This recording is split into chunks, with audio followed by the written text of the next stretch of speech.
കൊല്ലം കണ്ടാൽ ഇല്ലം വേണ്ടാന്നാണല്ലോ. അന്നേരം നമുക്ക് കൊല്ലത്ത് കണ്ടിരിക്കേണ്ട കുറച്ച് സ്ഥലങ്ങൾ പരിചയപ്പെട്ടാലോ? എൻ്റെ പരിമിതികൾ വെച്ചുകൊണ്ട് ഞാൻ ചെയ്യുന്ന വീഡിയോ ആണ്. എല്ലാവരും കണ്ട് മാക്സിമം സപ്പോർട്ട് ചെയ്യുക.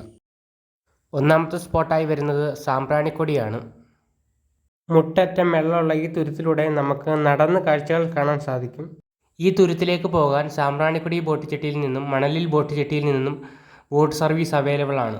ബോട്ടിൽ പോകുമ്പോൾ തന്നെ ഇതുപോലുള്ള ഹൗസ് ബോട്ടുകൾ നമുക്ക് കാണാൻ സാധിക്കും. തുരുത്തിലേക്കുള്ള ബോട്ട് സർവീസ് വരുന്നത് വൈകിട്ട് 5:30 വരെയാണ്. ഒരാൾക്ക് ബോട്ട് സർവീസ് ചാർജായിട്ട് വരുന്നത് 150 രൂപയാണ്. കണ്ടൽ കാടുകളാൽ ചുറ്റപ്പെട്ട ഈ തുരുത്തിലേക്ക് നിരവധി ആളുകളാണ് ദിനംപ്രതി എത്തുന്നത്. രണ്ടാമതായി വരുന്നത് ജഡായിപ്പാറയാണ്. ലോകത്തിലെ ഏറ്റവും വലിയ പക്ഷിശില്പമായ ഈ ശില്പം സമുദ്രനിരപ്പിൽ നിന്നും 1000 അടി ഉയരത്തിലും 60 ഏക്കറിലുമാണ് സ്ഥിതി ചെയ്യുന്നത്. സംവിധായകനായ രാജീവ് അഞ്ചലിൻ്റെ നേതൃത്വത്തിലാണ് ഈ ശില്പം നിർമ്മിച്ചിരിക്കുന്നത്. ഇതിൻ്റെ മുകളിലേക്ക് നമുക്ക് എത്താൻ സാധിക്കുന്ന 2 മാർഗ്ഗങ്ങൾ വഴിയാണ്. ഒന്ന് കേബിൾ കാർ വഴിയും രണ്ടാമത്തേത് കാൽനടയായിട്ടുമാണ്. കാൽനടയായിട്ട് പോകുമ്പോൾ 826 സ്റ്റെപ്പുകൾ കയറേണ്ടതായിട്ടുണ്ട്. ഇവിടേക്കുള്ള ടിക്കറ്റ് ടൈം എന്ന് പറയുന്നത് രാവിലെ 10 മണി മുതൽ വൈകിട്ട് 5 മണി വരെയാണ്. ഇവിടെ ഒരു പുരാതന രാമക്ഷേത്രവും അതിൻ്റെ ഐതിഹാസിക ഭാഗങ്ങളും നമുക്ക് കാണാൻ സാധിക്കുന്നുണ്ട്. മൂന്നാമതായി വരുന്നത് റോസ്മലയാണ്. റോസ്മലയിലേക്ക് നമുക്ക് എത്തിച്ചേരാൻ സാധിക്കുന്നത് ആര്യൻകാവിൽ നിന്നും ഏകദേശം മാറി 10 കിലോമീറ്റർ ഉൾവനത്തിലൂടെയാണ്. ഓഫ് റോഡ് ഇഷ്ടപ്പെടുന്ന ഒരു വ്യക്തിയാണ് നിങ്ങളെങ്കിൽ ഏറ്റവും അനുയോജ്യമായ ഒരു സ്പോട്ട് കൂടിയാണിത്. ഉൾവനത്തിലൂടെയുള്ള യാത്രയിൽ അരുവികൾ, വന്യമൃഗാദികൾ എന്നിവ കാണാൻ സാധിച്ചേക്കാം.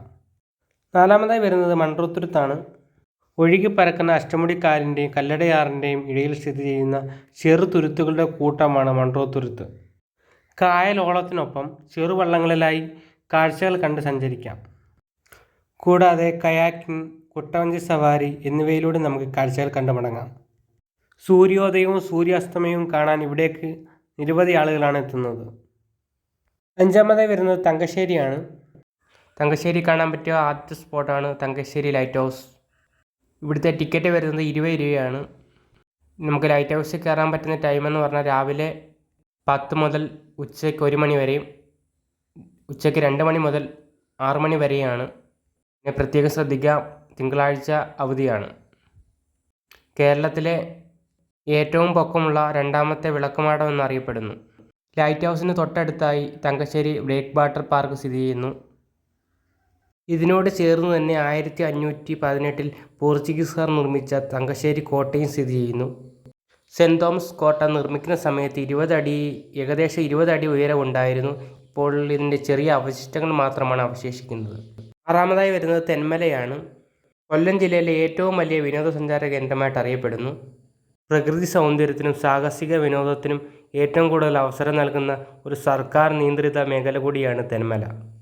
ഡാമും ചെക്ക് ഡാമും അഡ്വഞ്ചർ സോണും സ്കൾപ്ചർ സോണും ബോട്ടിങ്ങും ആക്ടിവിറ്റികളും എല്ലാമായിട്ടൊരു നല്ല സ്പോട്ടായി പരിക്കുകൾ സംഭവിച്ച മാനുകളെയും മ്ലാവുകളെയും ഇവിടെ സംരക്ഷിച്ചു വരുന്നു.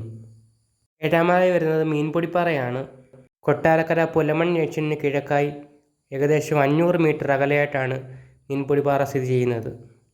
ചെറിയൊരു വെള്ളച്ചാട്ടത്തിനോട് ചേർന്നായി വലിയൊരു മീൻ പ്രതിമയും അതിനോട് ചേർന്നായി ഒരു ചെറിയ തൂക്കുപാലവും അടങ്ങിയ ഒരു ചെറിയ സ്പോട്ടാണ് മീൻപൊടിപ്പാറ. ഈ നടന്ന് കാഴ്ചകൾ കാണാനാണെങ്കിൽ ചെറിയൊരു നടപ്പാതയും ഇവിടെ കാണാൻ സാധിക്കും.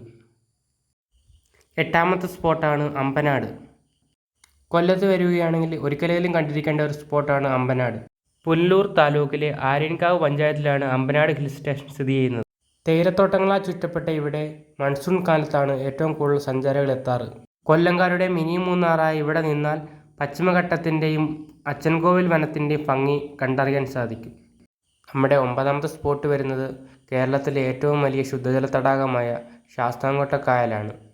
ശാസ്താംകോട്ട തടാകം ഏറ്റവും വലിയ ശുദ്ധജല തടാകമായതിനു കാരണം മറ്റുള്ള കായലുകളിലെ പോലെയോ പുഴകളിലെ പോലെയോ മിനറൽസോ ബാക്ടീരിയയോ ഒന്നും ഈ കായലിൽ ഇല്ല എന്നതാണ്. ശാസ്താംകോട്ട ലേക്കാണ് കൊല്ലം ജില്ലയിൽ 7 ലക്ഷത്തോളം പേർക്ക് കുടിവെള്ള സ്രോതസ്സ് നൽകുന്നത്. ഇവിടെയുള്ള ജനങ്ങൾ അക്കരയിൽ നിന്നും ഇക്കരയിലേക്ക് വരാൻ വേണ്ടി കടത്തുവള്ള മാർഗമാണ് സ്വീകരിക്കാറ്. ഇവിടെ സഞ്ചാരികൾക്കായിട്ടുള്ള സഞ്ചാരി വള്ളവും ലഭ്യമാണ്. ഇതിൽ ഒരു സമയം 6 പേർക്ക് വരെയാണ് സഞ്ചരിക്കാൻ സാധിക്കുന്നത്. ഇതിന് സൈഡിലായുള്ള മുളകൾ ഈ കായലിനെ മനോഹരമാക്കുന്നു. ഇതിന് സൈഡിലൂടെ കാഴ്ചകൾ കണ്ട് നടക്കാൻ സാധിക്കും. കായലിന് 100 മീറ്റർ അകലെയായി ശാസ്താംകോട്ട ശ്രീ ധർമ്മശാസ്ത്ര ക്ഷേത്രവും ദേവസ്വം ബോർഡ് കോളേജും സ്ഥിതി ചെയ്യുന്നു. നമ്മുടെ 10ാമത് സ്പോട്ട് വരുന്നത് കൊല്ലം ബീച്ചാണ്.